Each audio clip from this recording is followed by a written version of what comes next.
The year was 2012.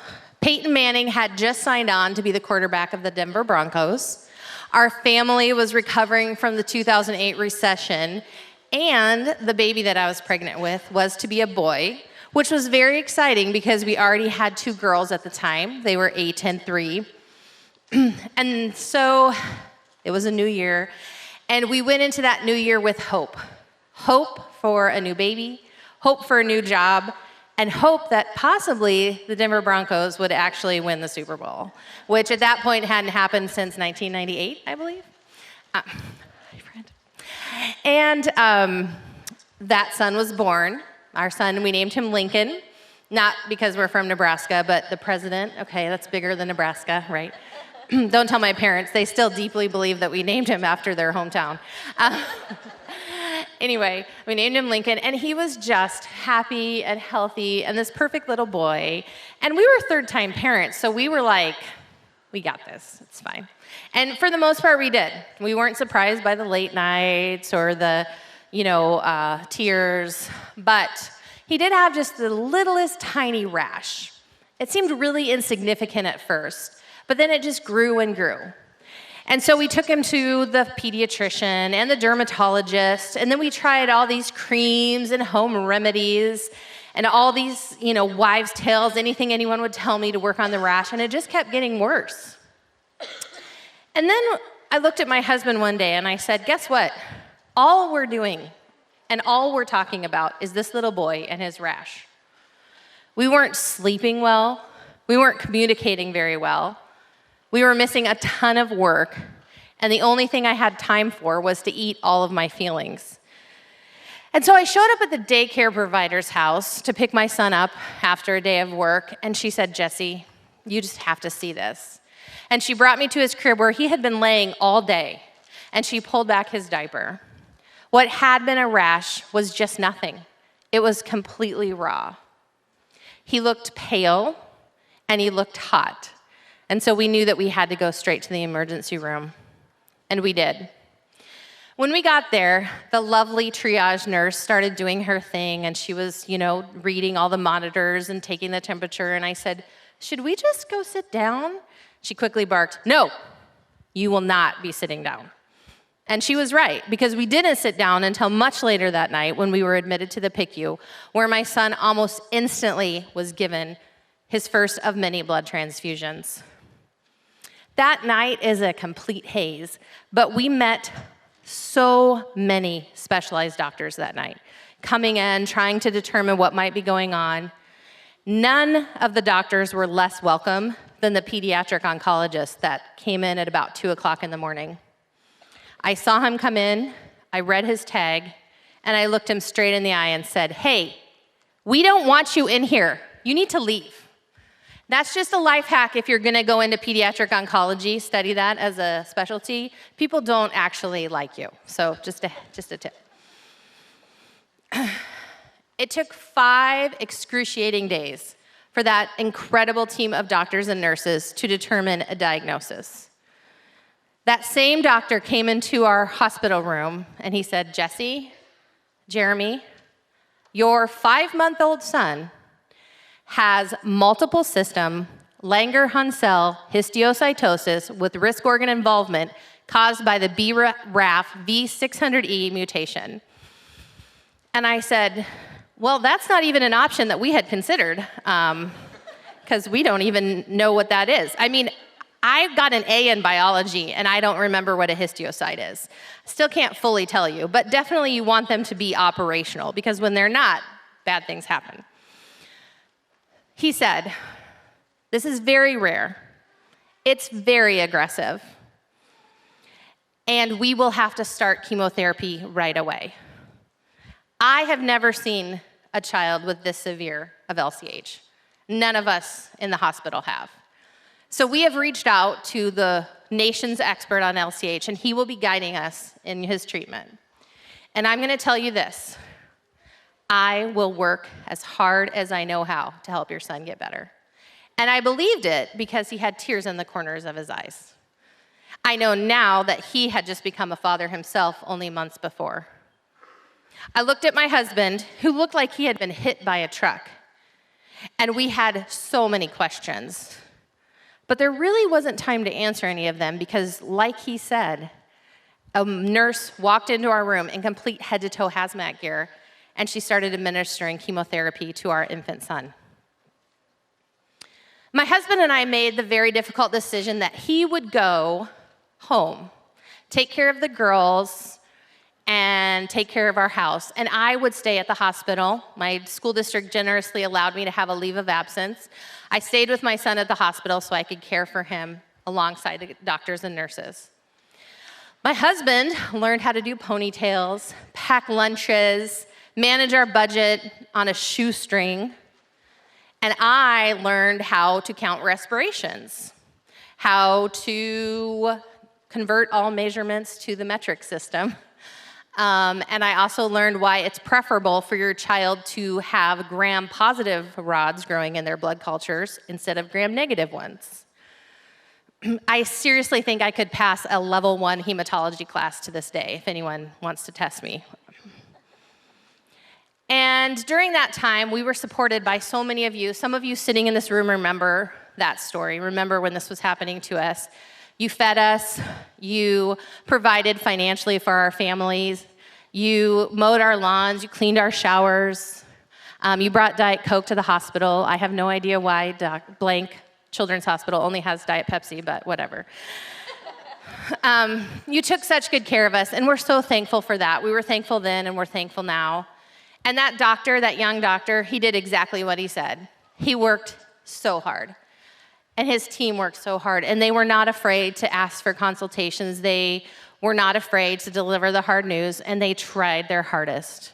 But even with all of that, it was clear to everyone that our son was not getting better. It was determined that he would need a stronger chemotherapy. A chemotherapy that was rarely used in children and never on an infant. They actually had to guess at what dose would be appropriate for him, which doesn't bring a lot of confidence to your heart as a mother. They started this chemotherapy and they warned us. They said, Jessie, he will get so much sicker, which didn't even seem possible, but it actually happened. So my days turned into just watching my son breathe, one breath at a time, hoping that he would continue to take the next breath. And in that time, I became completely overwhelmed, and I just couldn't do it anymore. I was on my way to the phone to beg my husband to leave work and come take over for me. But because I had become such good friends with all the nurses at that point, one of the nurses realized that I was at my breaking point, and she called the hospital chaplain in to come and talk to me. So here comes this man who's essentially a stranger, and he walks into my room, and he asks me to sit down next to him in those ridiculous vinyl recliners. And he says, Jessie, what are you so worried about? I'm like, you are really bad at your job. Read the room, buddy. I think he sensed that I didn't like that question, and so he went on without an answer and said, what is it that you want? Maybe for you to consider another profession? Obviously, it's pretty clear what I want. Then he continued, which was good, because at this point I was losing all faith in this person. I don't know what school pastors go to, but I didn't think it had done a great job.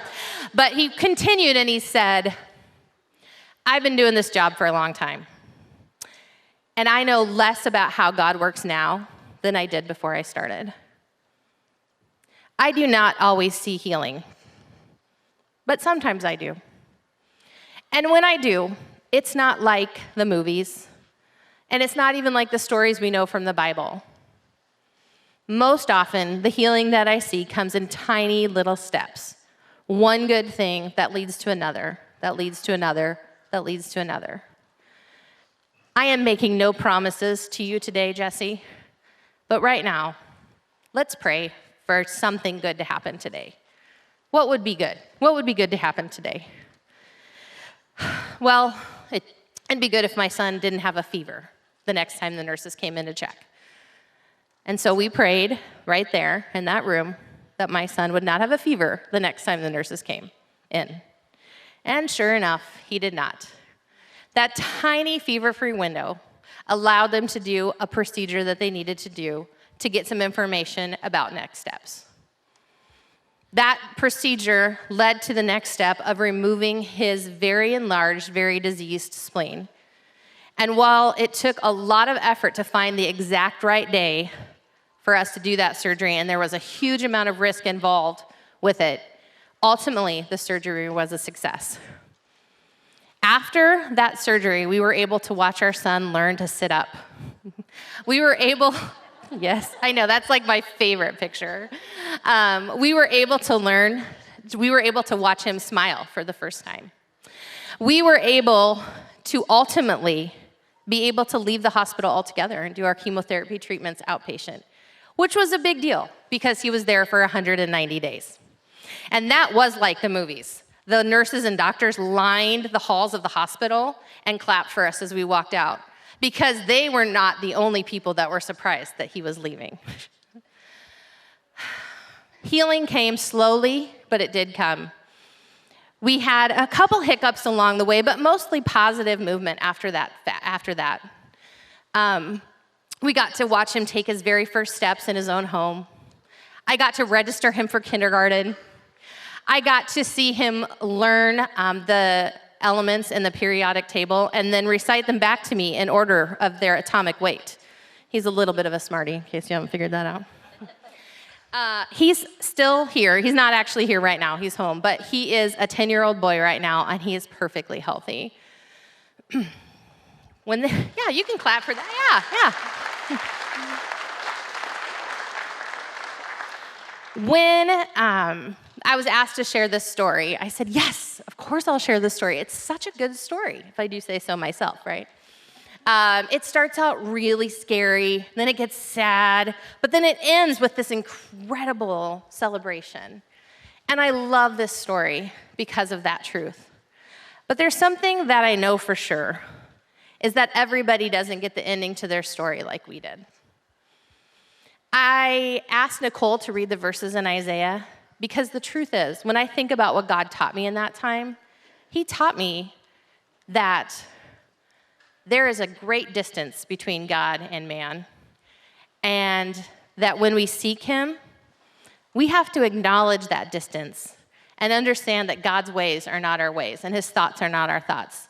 Because if they were, every single person who ever had a bad diagnosis or a bad thing happen to them would have a lovely story like mine, right? But that's just not the truth. I am now part of a community of mothers and fathers who lose children to this disease regularly. Pediatric cancer remains the #1 cause of death by disease in children. And I know that in this room right now, there are people who have been affected by loss in that community. And so as I consider what God taught me, I have to think back of those words that the chaplain said, that I actually understand less about how God works now than I did before my son got sick. I didn't deserve to have my son get sick, and I also didn't deserve for him to become well. That was God's doing and God's decision ultimately. One commentary I read said that distance and that difference between God and man is pointed out not to keep us from seeking God, but to remind us to be humble when we do so. Few things confuse me more than football. I am a football fan because of my husband, but the truth is, maybe some of you remember this, Peyton Manning did ultimately lead the Broncos to a Super Bowl win. You guys remember when that happened? Yes. It was in the year 2016, which ironically was the same year that Lincoln was declared completely cancer-free and able to be removed from chemotherapy. But even that win came at great personal cost to all Carolina Panthers fans, right? Yeah, I know. Do we even care about them? I don't. I think they're fine. Life is complex. God's ways are not my ways. I am thrilled that things worked out for me. And I thank God every day. It's my first prayer every day. Thank you for giving me my son's life. But I know that that's not everyone's story. And I'm so glad to serve a God that I can say, I don't know why you did this, and I don't understand. But thank you for being with me when it happened. Can we pray together?